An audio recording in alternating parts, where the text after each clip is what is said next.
what comes to mind when I say the words invasive species? Perhaps the Burmese python, who has been escaping from the pet trade and infiltrating all of Florida's native wildlife since the early 2000s. Or maybe the European starling, who has so successfully infiltrated all of Canada, the United States, and Mexico to the point that the average Joe has no idea that these little black birds are native at all. Or perhaps you have no idea what an invasive species is and you have already clicked off the video. Well, today, I've brought you here to discuss the invasive species no one wants to talk about: the nightcrawler, the rainworm, the star of New York Times best-selling book Diary of a Worm. That's right, we're talking about the earthworm. They're in your gardens, compost, your fishing tackle box. They are on every single continent in the world except Antarctica. Earthworms are arguably the most successful invasive species there has ever been, and not just in terms of number or how well they've infiltrated, but also in their propaganda. There are about 7,000 different species of earthworm around the world, but we can break them down into 3 distinct groups. Epigeic worms being the ones that are living on the surface in compost, organic matter, and leaf litter. Endogeic being the worms that live just under the topsoil. And anisic worms, who are much longer, live much farther down, and make their burrows vertically as opposed to horizontally. They range in size from the average few inches of the common earthworm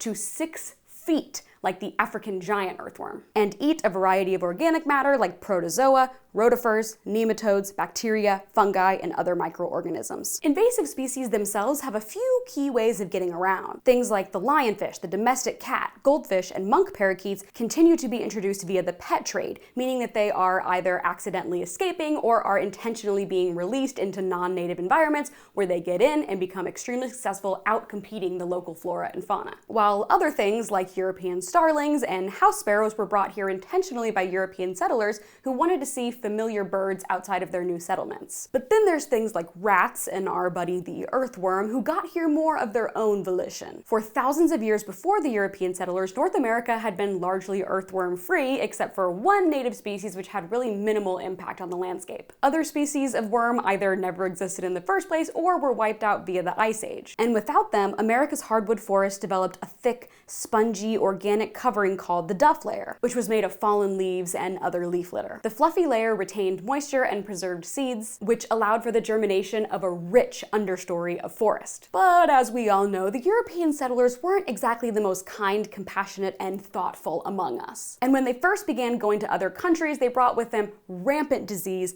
violence, and ecological disasters that we will likely never ever recover from. Many of the settlers who came over had no intention of ever returning back to their original home, so they brought with them everything they thought they could possibly need, including various plants, crops, and trees. And what are those plants, crops, and trees planted in? Soil. And what lives in soil? Worm. These worms thrived in the soil of North America, Asia, and Australia and made a home insanely quick. Let me put it in perspective for you. Wormy eggs are laid inside of a protective cocoon that can hold anywhere from 1 to 20 eggs each, with an average of 4. And a single worm can make up to 80 cocoons a year. With an average lifespan of 2 years, the adult, healthy worm could produce, on the low end, 500 babies in a lifetime. Do you notice how I didn't say an adult, healthy lady worm? Well, that's because worms are all hermaphroditic, which means they all have both male and female reproductive organs. This doesn't mean that they can make babies with themselves, but it does mean that any worm coming across another worm can make baby with that worm. There's no, oh, I gotta find a man.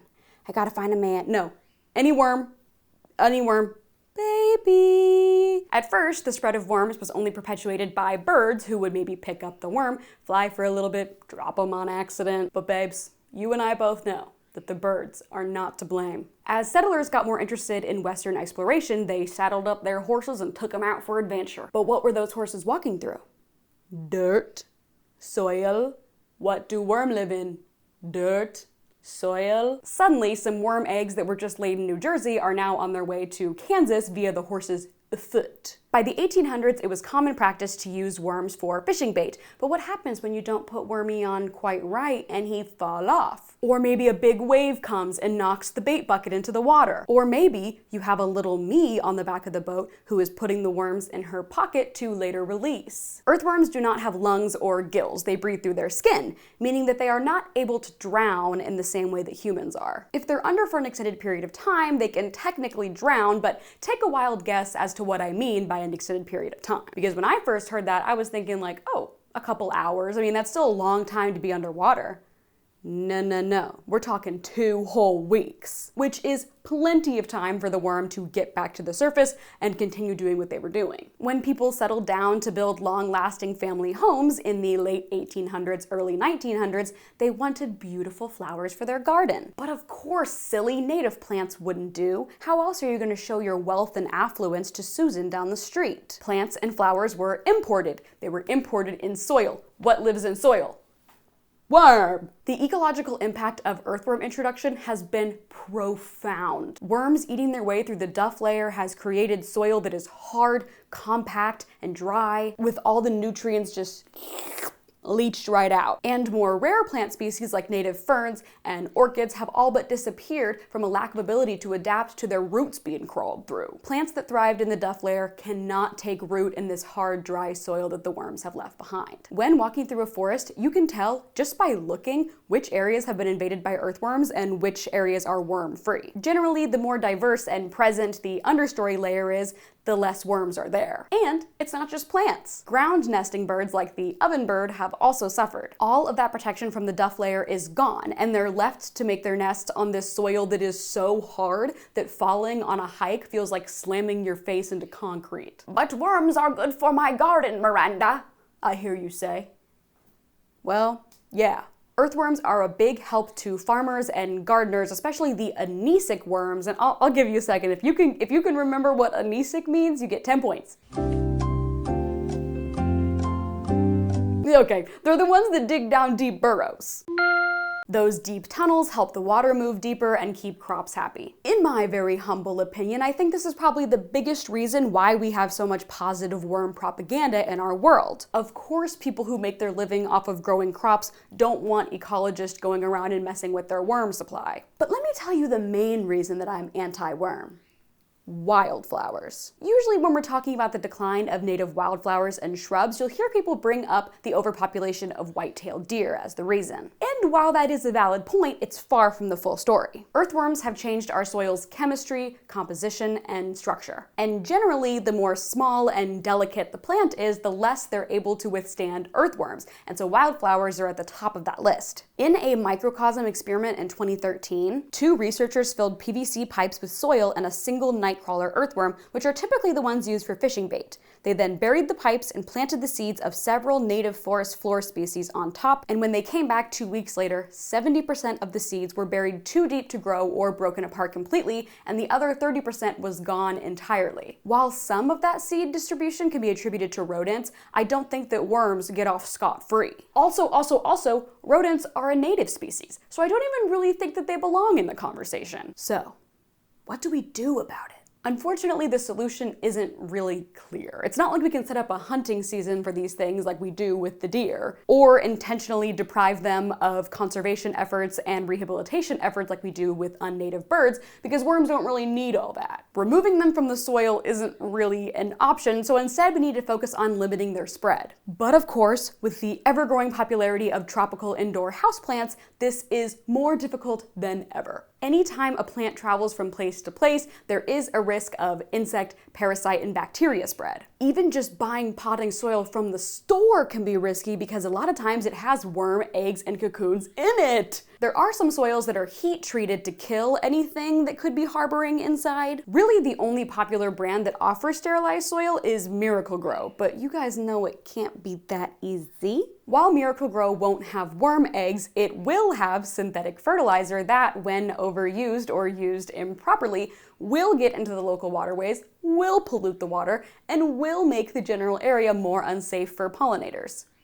Allegedly. Miracle-Gro strikes me as the meow mix of the plant world. It's one of the cheapest, and its brightly colored packaging is super recognizable to everybody from all walks of life. Hell, you can use it. Hey, Miss Norma down the street's been using it for 25 years and swears by it. But one little Google search will pull up pages and pages of scientifically backed and ultimately deserved slander. You actually can sterilize your soil at home, but only if you have a decently sized microwave and a nose that does not work. And I'd like to circle back to earthworms being used as fishing bait, because even more than the distribution of potting soil, fishing bait is really to blame for the spread of earthworms. Canada alone harvests 700 million worms a year to be used as fishing bait. I know that number can be difficult to understand, but that's like the entire population of Europe being released into streams, lakes, and oceans all around the world every year, except that they can all have 250 babies apiece every year, and those babies only take 2 to 3 weeks to mature and have babies of their own. It makes me feel like that picture of the wolf ripping off his shirt, like,